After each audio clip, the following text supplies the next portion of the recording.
Right, Janasena పార్టీకి 2 MP సీట్లు ఉన్నాయి. మరి కేంద్ర మంత్రి పదవి ఎక్స్పెక్ట్ చేశారా మీరు? చర్చలు జరిగాయా? అఫ్ కోర్స్ అండి, వస్తుందేమో అని.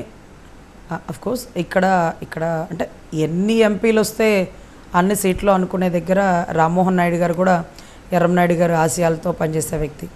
అదే రకంగా పెమ్మసాని గారు కూడా అంటే క్యాజువల్గా రాజకీయాల్లోకి ఎందుకు వస్తారా అంటే డబ్బు సంపాదించుకోవడానికి అంటారు. రాజకీయాల్లోకి ఎందుకు వస్తారా అంటే గుర్తింపు గౌరవం కావాలనుకుంటారు. పక్క దేశాల్లో బలమైన గుర్తింపు ఉండి ఇలా ఫోన్ లైన్లో అడిగే ప్రశ్నలు అడిగే చాలామందికి తెలుసు పెమ్మసాని గారికి పక్క దేశంలో ఎంత గుర్తింపు ఉందో. ఆ గుర్తింపును వదిలేసి ఇంటింటికి తిరిగాడు, గడప గడపకి వెళ్ళాడు, కొన్ని ఇబ్బందులు పడ్డాడు, ఎండకి వానికి నిలబడ్డాడు.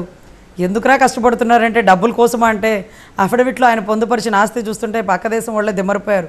మరి ఎందుకురా రాజకీయాల్లోకి వస్తున్నారంటే అంటే రాష్ట్రంలో అక్కడక్కడ కనుమరుగైపోతున్నటువంటి మానవత్వాన్ని మేల్కొల్పడానికి, పేదరికాన్ని తగ్గించడంలో తనదైన పాత్ర. ఒక డాక్టర్గా ఇక్కడ రాష్ట్రం కుళ్ళిపోయింది, వైద్యం చేయాలి అనుకున్నాడేమో. బహుశా వీళ్ళందరూ అర్హులే. అదే రకంగా జనసేనలో కూడా ఒక మంత్రి పదవి వస్తుందేమో అనుకున్నారా అంటే మేము ఎప్పుడు ఎక్స్పెక్ట్ చేయలేదండి. మా అన్న ఏది చెప్తే అదే. ఒకటి వస్తుందా రాదా అనేది కాదు, మంత్రి పదవి ఉన్నా లేకపోయినా అదే బాధ్యతగా పనిచేస్తారు జన సైనికులు. ఏ పదవులు మేము ఆశించమండి. ఎందుకంటే 21 మందే పార్టిసిపేట్ చేశారు, కానీ 175 చోట్ల పనిచేశారు. కాబట్టి మంత్రి పదవి వస్తే మంచిది, రాకపోయినా మంత్రి పదవి వచ్చినట్టుగానే పనిచేస్తారండి.